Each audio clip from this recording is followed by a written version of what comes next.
Salam jumpa di channel Mengulas Malam bersama saya, Damai.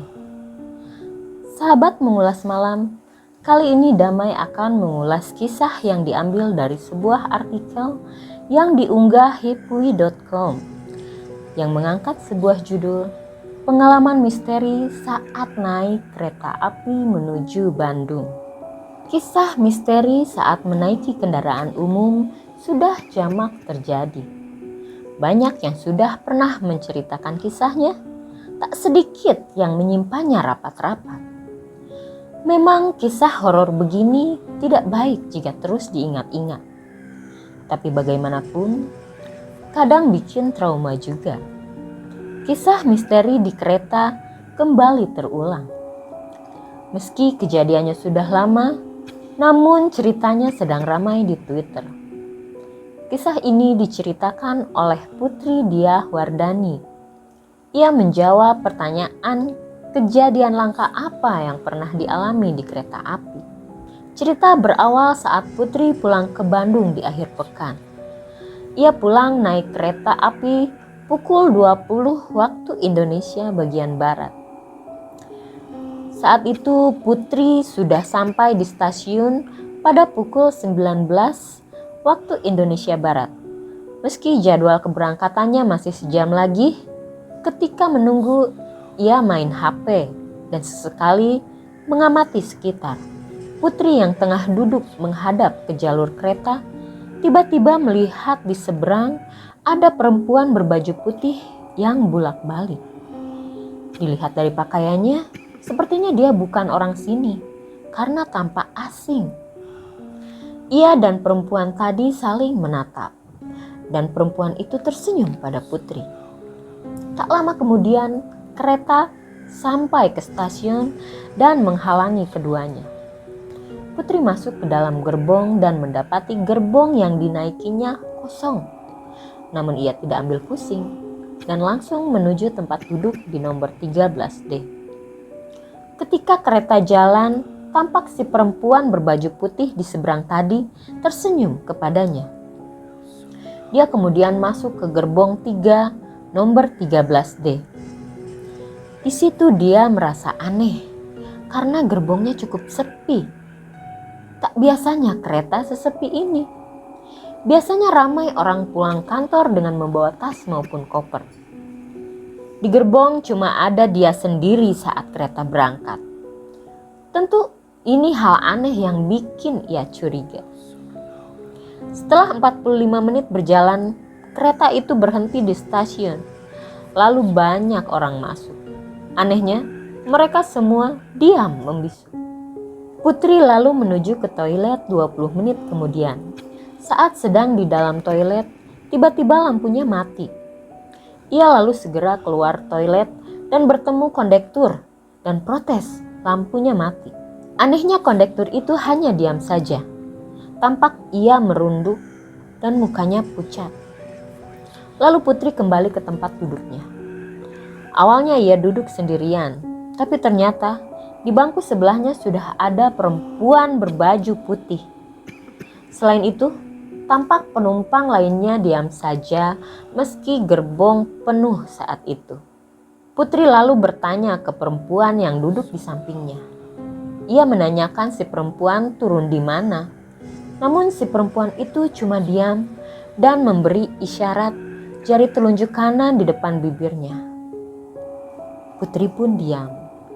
Hari semakin malam dan Putri merasa lapar. Namun ia heran karena tidak ada troli makanan yang biasa lewat. Itu sebabnya dia pergi sendiri ke gerbong makanan. Sepanjang lorong ia memperhatikan orang-orang di gerbong itu. Ini sangat aneh karena betul-betul sunyi sekali. Kakinya terasa berat sewaktu melangkah. Tapi mungkin ia berpikir kakinya pegal. Sesampainya di gerbong makanan, Putri melihat banyak orang yang sedang ada di sana. Selain itu, kondektur menanyakan ia duduk di mana. Lalu Putri menjawab nomor duduknya. Kondektur heran karena sejak berangkat tadi kursi itu kosong dan tidak ada yang duduk. Putri pun ngotot karena ia benar duduk di sana. Ia juga bercerita ketemu kondektur lain di depan toilet. Sontak kondektur tersebut kaget karena cuma dia yang bertugas di malam itu. Kondektur pun meminta Putri menceritakan ulang kisahnya sampai di situ. Setelah Putri bercerita, kondektur segera mengeluarkan 2 botol minuman yang telah dibacakan doa.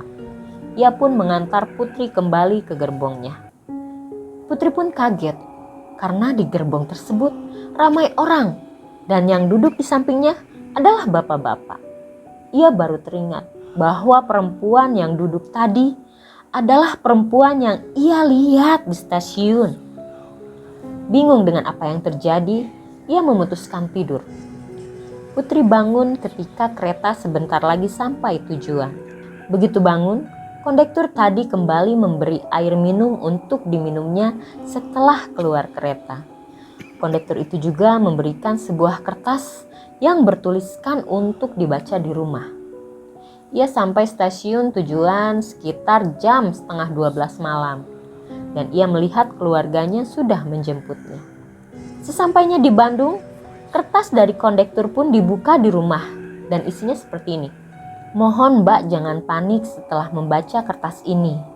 Saya memberitahu jika apa yang Mbak alami hari ini di kereta adalah salah satu dari banyak orang yang pernah mengalami. Mbak tadi masuk di gerbong khusus selain gerbong nyata. Mbak salah masuk gerbong.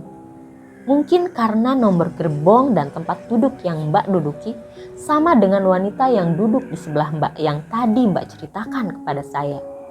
Seharusnya Mbak tidak masuk gerbong itu. Tapi saya bersyukur Mbak tidak terjebak di gerbong itu. Sepertinya wanita yang di samping Mbak tadi yang menolong Mbak agar tidak terjebak di sana. Tadi di kaki Mbak ada yang menggantung. Mungkin Mbak merasa kaki Mbak terasa berat. Maka dari itu saya beri 2 kali minuman untuk Mbak. Supaya Mbak benar-benar tidak ada yang ikut sampai di rumah. Mohon maaf Mbak, setelah membaca surat ini, saya minta untuk dibakar saja suratnya. Terima kasih Mbak, semoga Mbak selalu sehat. Salam kondektur.